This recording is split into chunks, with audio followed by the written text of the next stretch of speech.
이제 성탄절이 가까우고 있습니다. 비록 날씨는 한파이지만 마음 가운데 예수 그리스도로 인하여서 행복하고 풍성한 이 대강절 기간이 되기를 주님의 이름으로 축복합니다. 성도님들, 오늘 혹여나 아침에 교회 오시면서 콧노래를 부르신 분들이 계실까요? 나오자마자 어이 추워 하면서 또 이게 지겹게 또 오늘 교회 가야 되나? 이 추위에 또 가야 되나? 혹시 내 입에서 그렇게 자동적으로 나오신 분이 계신지 모르겠네요. 그런데 어떤 분, 아이고래, 아이고.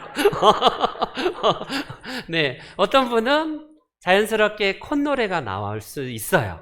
아, 오늘도 주님 주신 소중한 예배의 자리에 참여하구나. 그러니까 무의식적으로 의식하지 않았는데 내 입에서, 내 코에서 콧노래나 내가 노래가 나오고 있다. 그분은 진짜 행복한 분이에요. 진짜 건강한 분입니다. 그분은 예배 안 오셔도 충분한 은혜가 있는 분들이에요. 네, 그렇다고 예배 오지 말라는 말은 아닌데, 아프리카의 한 부족은 우울해하고 불평이 많은 사람에게 먼저 족장들이 모여서 그에게 물어본다고 합니다. 이렇게 물어본대요. 첫 번째가, 너는 너 자신을 위해서 노래한 적이 있느냐? 이걸 가장 첫 번째 물어본대요. 이상하죠? 왜 족장들, 인생의 그 장로들이라고 할 수 있는 그 연로한 분들의 인생 경륜에서 너가 지금 노래를 너를 위해서 지금 부르고 있느냐라는 이 질문을 가장 첫 번째 한대요. 왜 그랬을까를 잘 모르지만 추측하건대 우리 인생이 불평이 많아질수록 노래가 사라진다는 반증이 아닐까요? 교회를 오시면서도 늘 불평이고 늘 부정적인 분들이 있어요. 그런 분들은 보나마나 예배에 참석하기 전부터 은혜가 없으시기에, 물론 하나님이 특별하게 전적으로 은혜를 주셔서 막 마음을 변하실 수 있지만, 이미 내가 은혜의 수도꼭지를 꽉 잠그고 있는 상태에서는 은혜가 부어질 리 만무합니다. 그분들은 얼굴 자체가 어레꼴이 그렇게 금이 형성이 돼 있어요. 그러나 이 아침에 주님, 비록 한파로 춥지만 마음 가운데 흥얼거려지는 노래가 있고, 내 마음이 주님으로 인하여서 지금 노래가 떠나지 않는다면 그분의 얼굴 자체는 행복한 얼굴로 참여하고 있고 예배 드릴 수 있는 분들입니다. 어떤 메시지가 나올지라도 하나님의 그 은혜를 받는 사모하는 자들의 마음의 얼꼴과 그 마음은 행복하기 그지 없다라는 사실입니다. 그럼에도 불구하고 안타깝게 저를 비롯해서 더 많은 경우에 우리는 흥얼거려지는 노래를 잃어버린 지 참 오래됐어요. 불평이 많고 원망이 많고 남 탓을 하고 부정적인 언어가 내 입에 가운데 많아요. 기껏 노래 부른다면 울고 싶어라, 뭐 옛날에 이남희 씨인가, 울고 싶어라, 뭐 한많은 이 세상, 이런 좌절하고 한탄하는 노래가 내 입에 있다면 이건 더 심각한 이제 전조 증세겠죠. 그래서 오늘 이 아침에 우리 성도님들, 저는 15번째 진정으로 우리의 인생을 행복하게 하는 요소, 그 15번째 시간으로 찬양이라고 주제를 정해봤습니다. 찬양, 달리 말하면 노래라고 해도 돼요. 꼭 노래가 아니더라도 하나님을 향하고 있는 마음이 쇠하여지지 아니하고 여전히 흥얼거려지고 내 마음에 주님께 감사하는 마음이 있는 사람들은요, 행복한 거예요. 행복한 겁니다. 바라기는 오늘 우리의 인생에서 하나님께서 짧은 인생인데 불평만 하다 가고 늘 부정적인 얘기만 하다 가고 남 탓하고 원망하고 불평하는 걸로 쌓아두는 인생이 아니라, 이제 우리 예수 그리스도로 인하여서 인생이 변해지는 우리 모두가 내 마음 가운데 의식적인 노래, 교회 안에서 그냥 경직되어서 형식으로 부르는 찬송이 아니라 무의식적으로 내가 일을 할 때에도 자동적으로 흥얼거려지게 되고, 그리고 내가 설거지를 하던 뭘 하던 내 입에서 노래가 떠나지 않는 분들은 진짜로 행복한 분들일 거예요. 그럼에도 불구하고 신앙인들이라고 우울이 안 찾아오는 건 아닙니다. 불안이 안 찾아오는 건 아니에요. 염려와 찬송을 할 수 없는 그런 상황에 우리가 맞닥뜨리지 않는 게 아니에요. 인생은 공평한 거라고 다 누구에게 예수 믿는 사람도 면제되지 아니하고 어찌 보면요 더 큰 우리에게 불평의 요소가 다가올지도 모르겠습니다.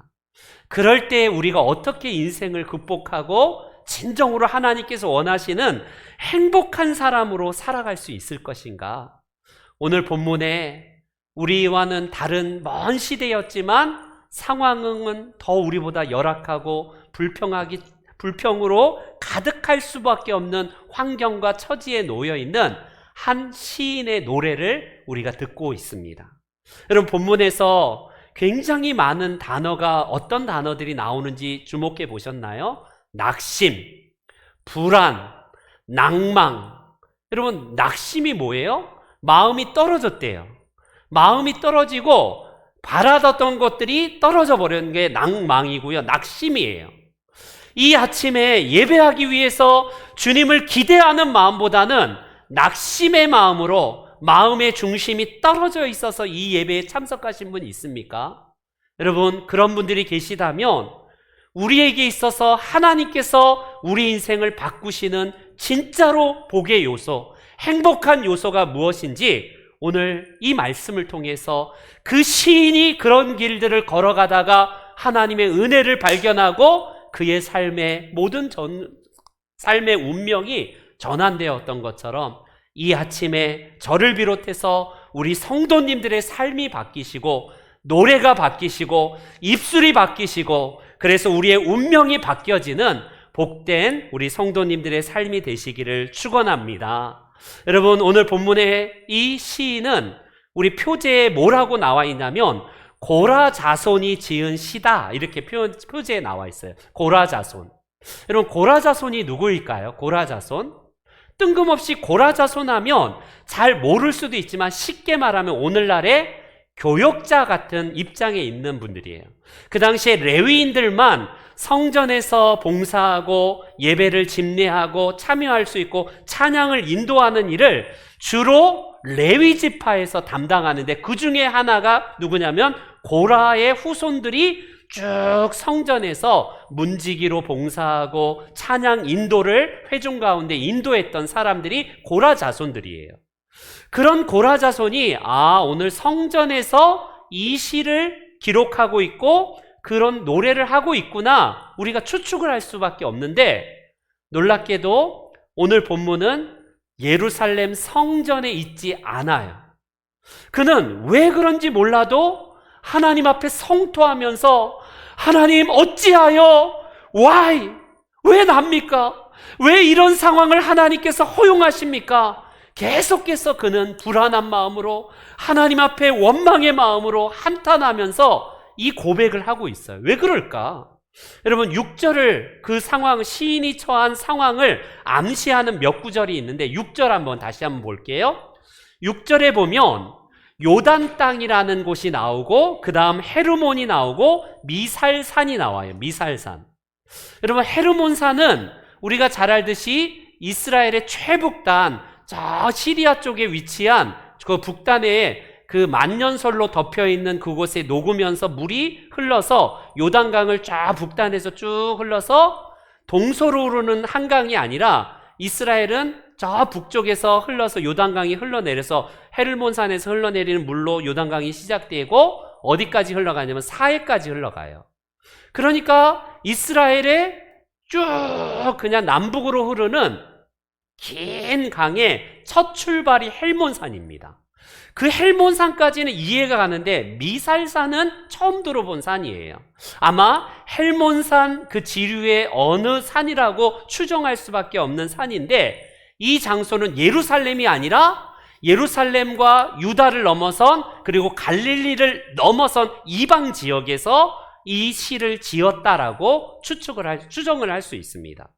그러면 도대체 왜 이방 땅에 가서 하나님을 그리워하니, 내가 예배를 인도했던 그 옛날이 좋았다는 둥 자꾸 옛날 얘기를 하면서 이런 얘기를 할까?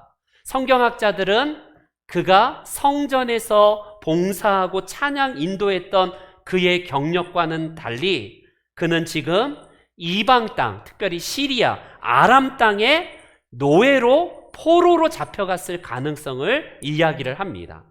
그는요, 요단강, 헤르몬산, 그리고 미살산 다 같은 지명이라고 알려진 저 북녘 땅에 억류되어서 예배를 못 드리고 있는 이 상황에서 안타까움으로 하나님 앞에 하소연하는 거예요.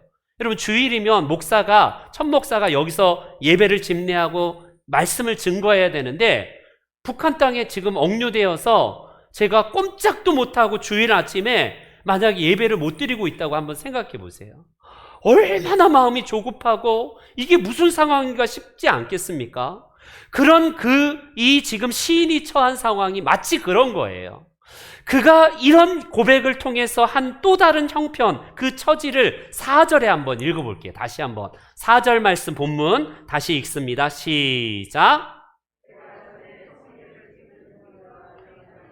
기쁨과 감사의 소리를 내며 그들을 하나님의 집으로 인도하였더니 이제 이 일을 기억하고 내 마음이 상하는도다. 예전에 성도들을 주님의 전으로 인도하며 찬양을 인도했던 고라 자손이 지금은 억류가 되어 있어서 찬양도 못하고 예배를 드리지 못하는 그 환경, 그곳에 처해 있던 이 고라 자손의 마음을 한번 생각해 보십시오. 얼마나 그가 안타깝고 그 하나님의 성전을 그리워하고 지금 그렇게 하지 못하는 그가 마음이 절망이고 불안하고 마음이 상심했다. 그래서 낙심하고 있는 이 모습을 그려주고 있습니다. 여러분, 예배 드릴 수 없는 이 환경에 처해 있는 고라 자손. 여러분, 오늘날 아까 기도하셨지만 3년이 지금 코로나가 지속이 되어서 예배당 출입을 못한 지 3년이 넘으신 분들 있을 거예요. 근데 유튜브나 영상으로 참여하는 분들은 그나마 난데 어떤 거냐면 통계적으로 목회 상담학자가 얘기를 하시는데 약 2달 정도만, 60일 정도만 교회 출입을 안 하고 예배 생활이 끊어지면 그 영혼은 사막같이 변해지고 결과적으로 불신자와 똑같아진다. 이런 말을 합니다. 일리가 있어요. 천 목사가 2달 동안 목사 그냥 안 하고 예배도 안 드리고 한다면요, 목사님이 설마, 아니요, 불신자보다 더한 강팍한 마음, 사막과 같은 마음으로 영혼이 피폐한 채 살아간다는 거예요. 쉽게 말하면. 여러분, 지금 시인이 몇 년이 됐는지 몇 개월이 됐는지 모르겠어요. 그가 예배를 집례하고 성전에서 봉사했던 옛날과는 달리 지금 그렇게 하지 못하는 것 때문에 낙심하여서 하나님을 갈망하면서 하나님께 탄원하는 이 기도를 하고 있다는 거예요. 그런데 더 안타깝고 더 절망스러운 건 뭡니까? 3절에 이런 표현이 있어요. 3절 다 같이 한 번 더 볼게요. 3절 시작. 내 하나님이 어디 있느뇨? 내 눈물이 주야로 내 음식이 되었도다. 아멘. 여러분, 예수 믿는데 불통이에요. 예수 믿는데 더 병이 들고 예수 믿는데 더 안 되네요. 예수 믿는데 내가 잘 되면 사람들에게 야, 니네 하나님 진짜 내가 진짜 기독교 믿을만 한데? 야, 네가 잘 되는 거 보니까 야, 나도 진짜 교회 다니고 싶다. 이게 보편적인 우리의 기대이고 우리의 바람인데 하나님은 어떻게 된 게 예수 믿는데 더 안 되네요. 그러니 사람들이 뭐라고 비방을 하고 비난하면서 조롱하냐면 네 하나님 살아있냐? 야, 그러고도 네가 무슨 목사냐? 장로냐? 네 하나님, 네가 믿는 하나님이 너에게 뭐 복을 주냐? 이런 이야기를 들을 때 한번 우리 심정을 한번 생각해 보십시오. 아마 우리 가운데도 우리 식구 중에 우리 친척 중에 우리 가운데 이런 이야기들을 많이 들은 사람들이 있을 거예요. 그냥 나만 괴로우면 괜찮은데 하나님을 비방하고 네가 믿는 하나님이 어떻고 신이 어떻고 능력이 있니 살아있니 어쩌느니 그러고서 너는 예수 믿어도 무슨 복도 하나도 못 받고 지질하게 맨날 가난하고 병들고 맨날 그렇게 사는데 그 하나님 진짜 살아있는 거 맞느냐? 이런 얘기를 들을 때 어떻겠습니까, 여러분? 그가 억류되어서 하나님이 포로에 잡혀있는 니네 하나님은 전능하다며 우리 아람신보다도 못한, 지역신도 못할 만큼 그렇게 힘이 없는 하나님, 그런 하나님 왜 믿냐? 계속해서 비방을 듣고 조롱을 받는다면 어떻겠습니까, 마음이? 그러니 눈물이 마르지 않고요, 주야로 음식이 되었다고 표현할 정도입니다. 여러분, 이게 우리의 상황일 수도 있어요. 어떤 분이 그러더라고요.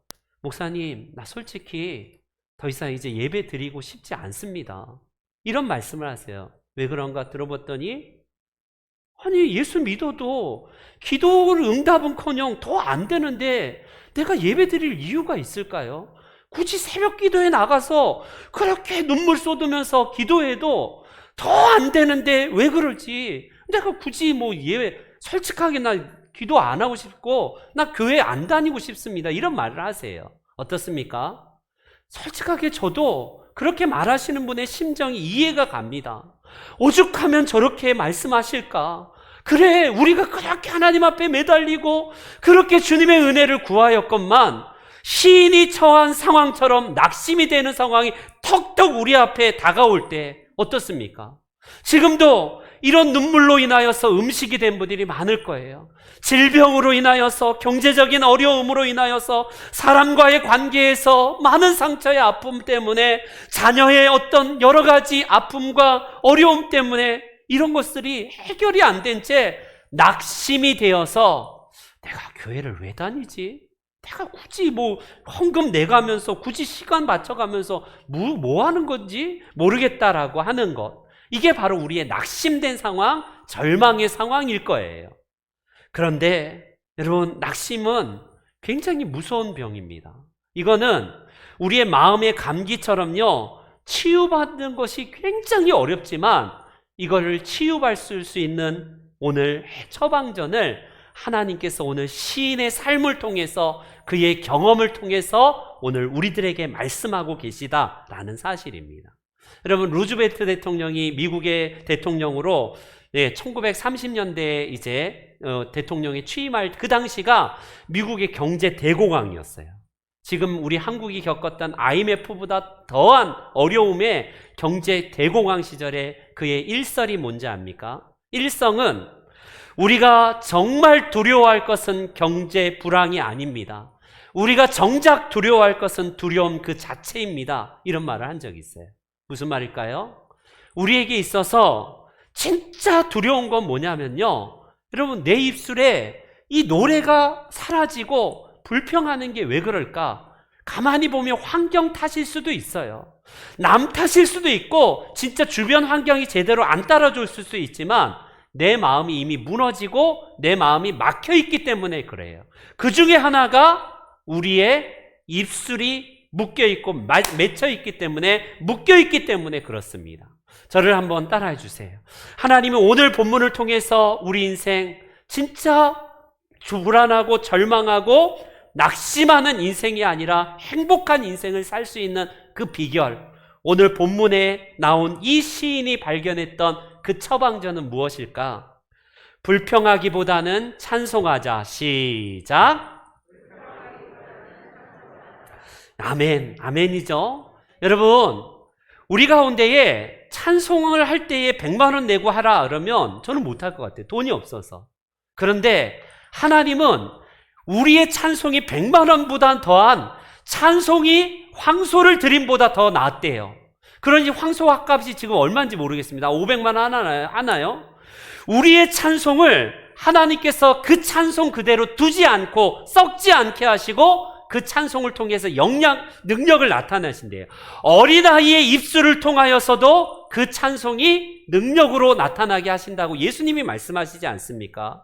그런데 하나님께서 우리들에게 왜 그러시냐면, 이 말씀하신 이유가 혀의 권세를 하나님께서 창조하셨고 그 권세를 사용하라고 하셨기 때문에 그래요.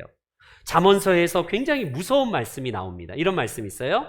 너의 입의 말로 내가 얽혔으며 내 입의 말로 인하여 잡히게 된다. 이런 말을 합니다. 쉽게 말하면 네가 무심코 내뱉은 그 말이 너의 삶의 족쇄가 되고 올무가 되고 결국 함정에 빠진다. 이걸 말하는 거예요. 여러분 어떻습니까? 아니 내 말을 그냥 내가 자연스럽게 할 수 있지. 또 말한다고 그게 꼭 족쇄가 되냐? 올무가 되냐?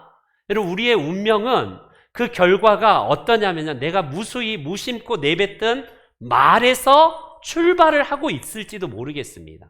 한국 노랫말 가사 연구회라고 이런 분들이 노랫말에 관한 연구회가 있는데 그분들이 하는 말이 가수들이 노래를 음반을 취입할 때 한 곡을 부르기 위해서 예를 들어서 사랑에 대한 정서를 표현하기 위해서 아무리 노래를 잘 부르는 가수도 3,000번 넘게 10,000번을 계속해서 감정이입을 해야지 그 가사대로 듣는 사람들에게 전달이 된대요.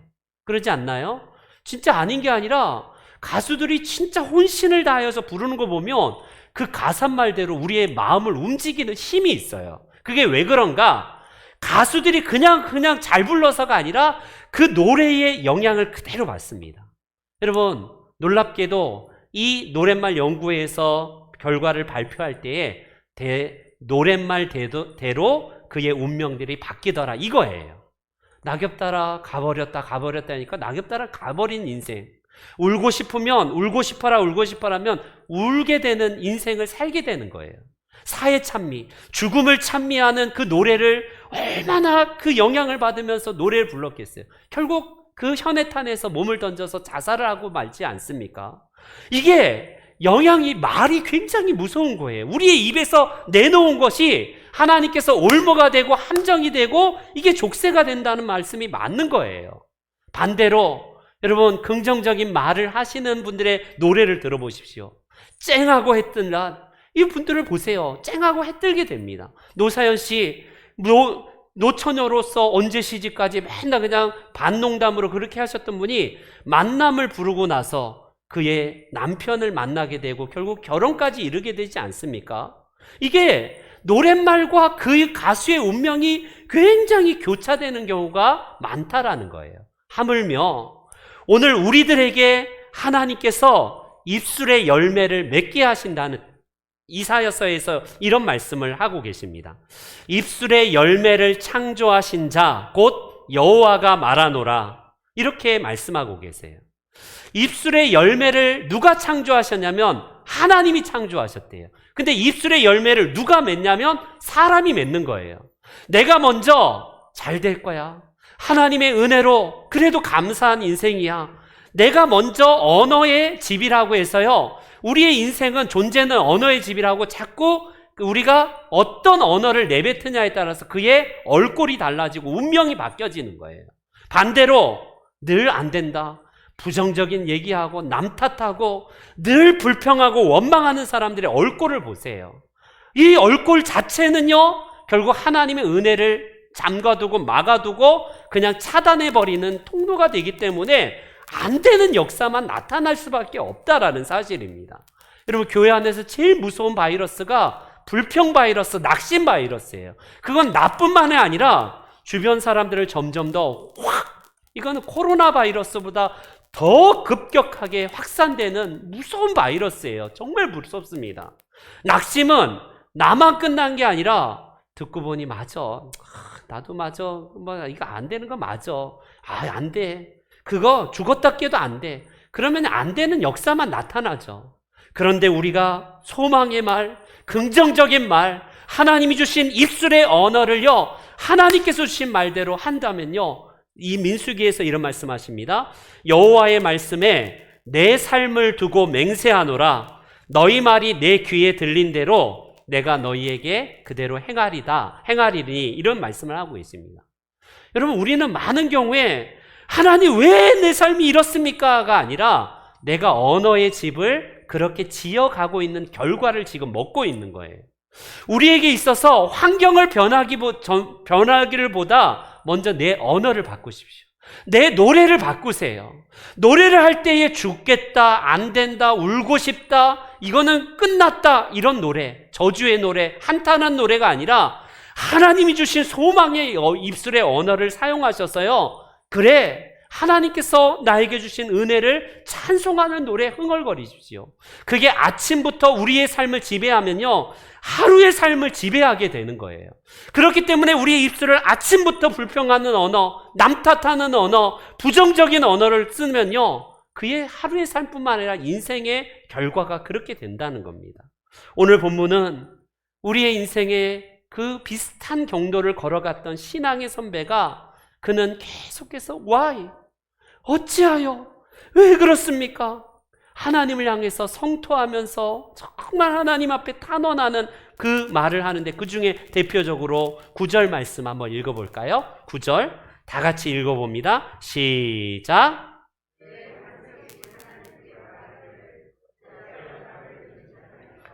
내가 어찌하여 원수의 압제로 말미암아 슬프게 다니나이까 하리로다.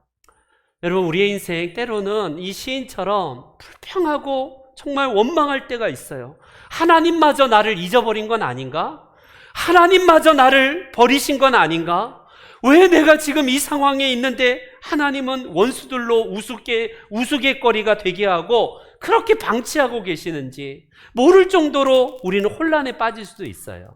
그런데 이 시인은 불평과 원망과 한탄에만 머문 게 아니라 그의 가장 많은 단어가 뭐냐면 오히려 찬송하리로다. 나는 오히려 하나님을 찬송하고 그분을 바라보겠다. 이런 긍정의 언어로 바뀌고 있다는 사실입니다.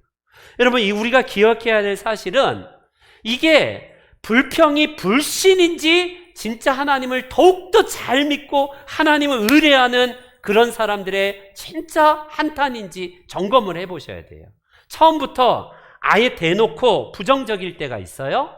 예를 들어서 10명의 정탐꾼은요, 하나님은 안중에 없이 불평 그 자체, 원망하는 그 자체입니다.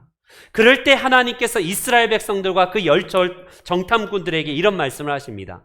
나를 원망하는 이 악한 회중에게 내가 어느 때까지 참으랴?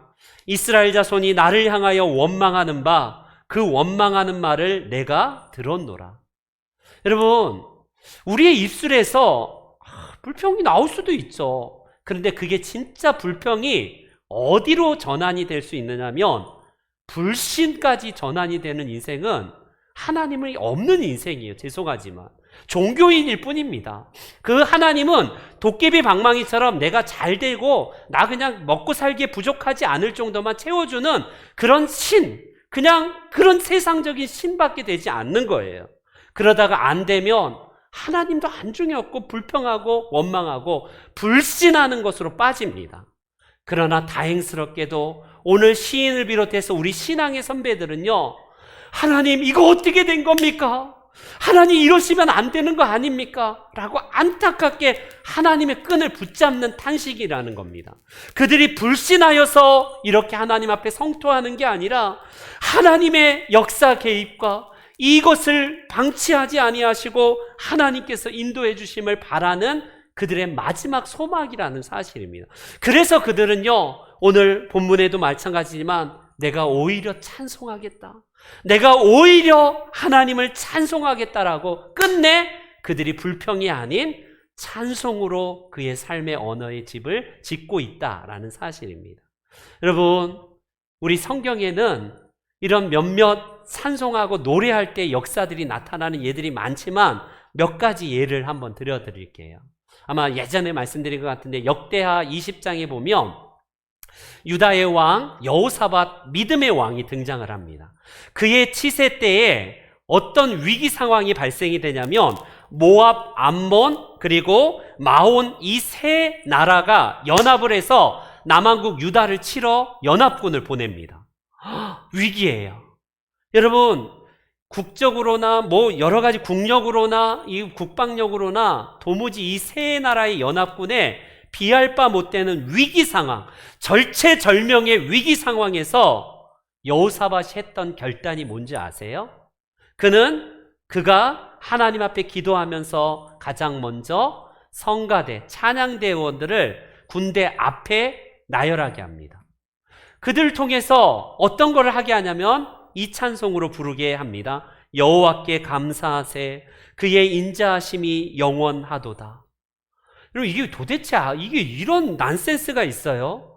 이 지금 위기 상황에서 찬송이라니, 이 위기 상황에서 노래라니, 이거는 노래할 상황이 아니라 큰일 났다라고 막 아우성치고 난리 날 상황 아닙니까? 그런데 믿음의 왕 여호사밧은요, 그가 오히려 찬송하니로다, 이 시인과 똑같이 내가 여전히 하나님을 찬송하겠습니다 하면서 찬양대를 조직하여서 찬송을 하게 하고 노래하게 합니다. 그 결과가 어땠을까요? 그 노래와 찬송이 시작될 때에 여호와께서 복병을 두어 유다를 치러 온 암몬 자손과 모압, 세일산 주민들을 치게 하심으로 그들이 패하였다라고 성경은 증언합니다. 이게 믿음의 역사고 언어의 역사예요. 두 번째, 사도행전 16장의 2차 전도여행 기간에 일어났던 일인데, 바울과 실라가 전도하다가 결국 빌립보 감옥에 갇힙니다. 그곳에서 여러분 갖은 고문을 당하고 매를 맞아서 심하게 그들이 정말 구타를 당했기 때문에 그 밤에 뻔한 결과가 뭐예요? 뻔한 결과는 하나님을 원망했더라. 하나님 도대체 이게 뭡니까? 라고 그들이 밤새도록 신음하면서 하나님께 불평했더라. 이런 상황이 보편적인 상황 아닙니까? 근데 놀랍게도 성경은 한밤중에 바울과 실라가 기도하고 하나님을 찬송함에 죄수들이 듣더라. 여러분, 이게 아이러니고 역설적인 거예요. 지금 이 상황은 기도하고 감사하고 찬송할 상황이 아니에요. 신음했다, 불평했다, 원망했다. 이게 보편적인 인간적인 상황 아닙니까? 그런데 그들이 기도하면서 노래하고 찬송했을 때에 이에 갑자기 큰 지진이 나서 옥터가 열리고 문이 곧 다 열리며 모든 사람의 매인 것이 다 벗어진지라. 아멘. 구약과 신약의 한 가지씩 예지만 여러분, 우리의 찬송이 지옥 떨리는 역사를 만들어내는 거예요. 우리 성경의 우리 찬송가의 작시자가 우리 찬송 듣고 지옥 떨리니 형제들아 찬송합시다. 이미 사단의 그 결박, 옥문을 열어버리고요, 악한 영들을 떠나게 하면서 사자의 입을 막고 악한 군대를 떠나보내게 하는 그 역사는 어디서 시작되냐? 우리의 환경과 무기에 있지 않아요. 우리의 스펙과 능력이 있지 아니하고 하나님께서 우리 언어해 주신, 입술해 주신 말의 집, 이 언어의 능력으로 찬송할 때에 나타나고 있다는 겁니다. 여러분, 그런 면에서 이제 우리들에게 하나님이 주신 메시지가 뭘까요? 왜 행복하지 않을까? 왜 내 입술에는 콧노래가 사라질까? 자연적으로 무의식 중에 찬송하고 노래하기 위해서는 어떻습니까? 여러분, 우리 내면에 행복의 파랑새가 먼데 있지 않다라고 계속 말씀드리지 않습니까? 그러기 위해서 진짜로 우리의 능력, 행복한 삶을 우리가 회복하기 위해서는요, 찬송이에요. 찬송. 내가 입술에 재갈을 먹이라고 하잖아요. 내 입에 파수꾼을 세워달라고 시편 기자가 이야기했던 게 다른 의미가 아니에요. 불평이 나오려고 할 때마다 재갈을 물리고 지퍼를 채우는 거예요. 그때마다 하나님 앞에 억지로라도 감사가 되는 마음이 안 되는데 어떻게 내 입에서 감사의 말을 하냐? 아니, 내가 감사가 안 되는데 어떻게 내가 불평하는 게 당연스럽지? 놀랍게도 하나님이 주신 능력이 뭔지 아세요? 우리는 그러잖아요. 마음이 안 가는데 어떻게 내가 억지로 말을 하냐? 반대로 해보세요.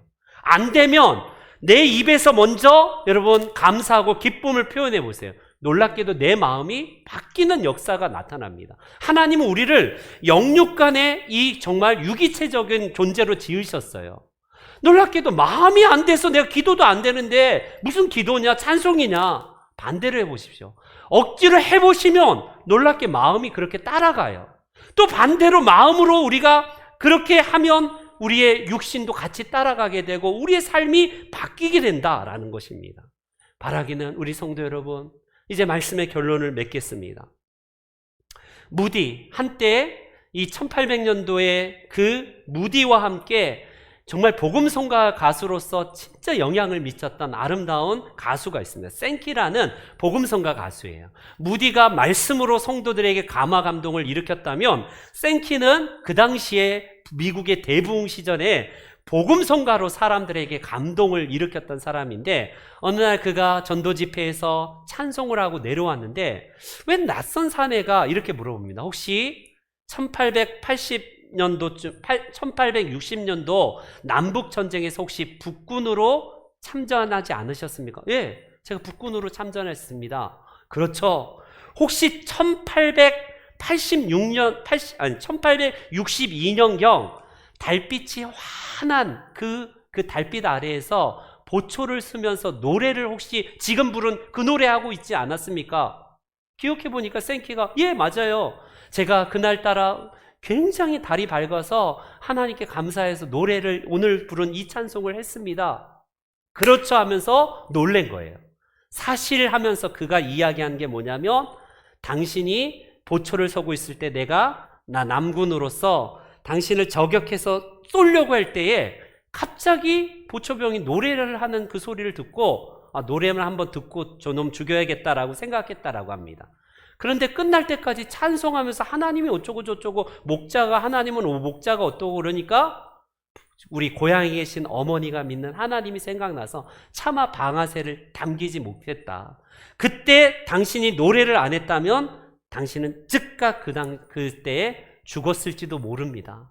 나도 그때 방아쇠들을 안 당긴 이유는 노래를 하는 당신 때문입니다라고 그 이야기를 했다고 합니다. 여러분, 생키가 그 얘기를 듣고 다시 한번 하나님의 은혜에 감사하면서 찬송했다는 역사가 있습니다. 여러분, 어때요? 우리의 인생, 물론 모든 걸 다 해피엔딩은 아닐 거예요. 오늘 시인은 결말이 하나님을 그럼에도 찬송했더니 하나님이 억류에서 풀려나게 하셔서 다시 고향으로 돌아가 예루살렘에서 성전에서 봉사했더라. 아멘, 할렐루야. 결과론적으로 말씀하지 않았어요. 그가 어떤 삶인지는 생략해버립니다. 시편에서 그가 하나님의 은혜로 다시 회복이 되어서 고향으로 돌아갔는지, 억류되었던 게 풀려서 이제 자유롭게 예배드렸는지, 아니면 여전히 그 억류된 상황에서 있지만 하나님 앞에 찬송하는 삶으로 살다가 인생을 마감했는지는 모르겠습니다. 성경은 그러나 그것에는 함구하고 있고 침묵하는 이유가 뭘까요? 결과론을 얘기하지 않는다는 거예요. 지금 여러분들의 삶이 막혀 있습니까? 시인처럼 불평할 상황이에요? 모든 것이 안 되는 상황입니까? 시인은 내가 여전히 오히려 하나님을 찬송하겠다라고 하는 그 자체가 행복한 마음을 하나님께서 회복 주신 거예요. 여러분, 지금 이리 찢기고 저리 찢겨서 힘겨워서 쓰러지실 것 같은 분들이 계십니까? 아까 어떤 분처럼 교회 나아가기도 싫고 왜 내가 예수 믿어야 되는지 이유를 모르겠다.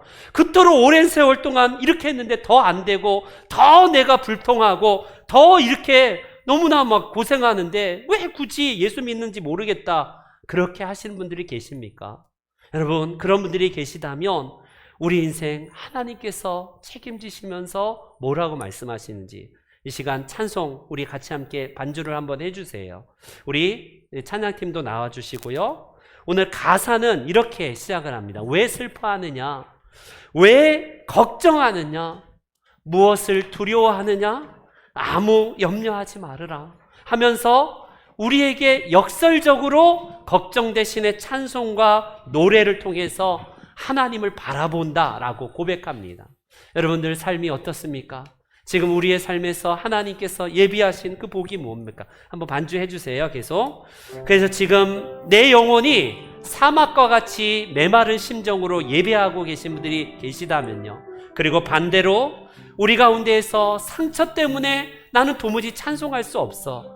그러나 억지로라도 하나님 앞에 찬송했을 때에 기적을 일으키시는 하나님, 우리의 삶에 진정으로 우리의 삶을 일으키시는 하나님, 그분 앞에 찬양으로 나아가길 원합니다. 믿음의 위대한 고백으로 언어의 집을 하나님께 쏟아내겠습니다. 다 같이 일어나셔서 찬송하겠습니다. 가사를 생각하시면서 나의 고백이 되길 원해요. 진정으로 하나님께서 내 입술의 찬송을 통해서 기적을 나타내